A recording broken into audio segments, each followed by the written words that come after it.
Assembly వద్ద ఉద్రిక్తత, BRS నాయకులను అడ్డుకున్న పోలీసులు. తెలంగాణ అసెంబ్లీ వద్ద ఉద్రిక్తత నెలకొంది. అదాని రేవంత్ భాయ్ భాయ్ అంటూ టీ-షర్ట్లతో గన్ పార్క్ నుంచి అసెంబ్లీకి బీఆర్ఎస్ ఎమ్మెల్యేలు బయలుదేరారు. వారిని పోలీసులు లోపలికి వెళ్లకుండా అడ్డుకోవడంతో ఇద్దరి మధ్య వాగ్వాదం జరిగింది. అదాని రేవంత్ దోస్తీ పైన బీఆర్ఎస్ పార్టీ వినూత్న నిరసన చేపట్టింది. అదాని రేవంత్ భాయ్ భాయ్ అంటూ టీ-షర్ట్లతో గన్ పార్క్ నుంచి అసెంబ్లీకి బీఆర్ఎస్ ఎమ్మెల్యేలు బయలుదేరారు.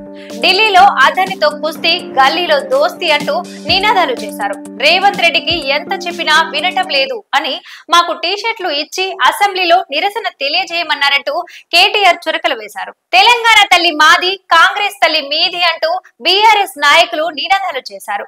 బతుకమ్మ తీసి చెయ్యి గుర్తు పెట్టిందంటూ నినాదాలు చేశారు. అసెంబ్లీ లోపలికి రానియకుండా బీఆర్ఎస్ ఎమ్మెల్యేలను పోలీసులు అడ్డుకున్నారు. స్పీకర్ డౌన్ డౌన్ అంటూ బీఆర్ఎస్ నాయకులు నినాదాలు చేశారు. టీ-షర్ట్లు తీసివేస్తే లోపలికి అనుమతి ఇస్తామని పోలీసులు తెలిపారు. వారితో కేటీఆర్, హరీష్ రావు పోలీసులతో వాగ్వాదానికి దిగారు. ఇది ఇవాల్టి న్యూస్. చూస్తూనే ఉండండి i7 న్యూస్.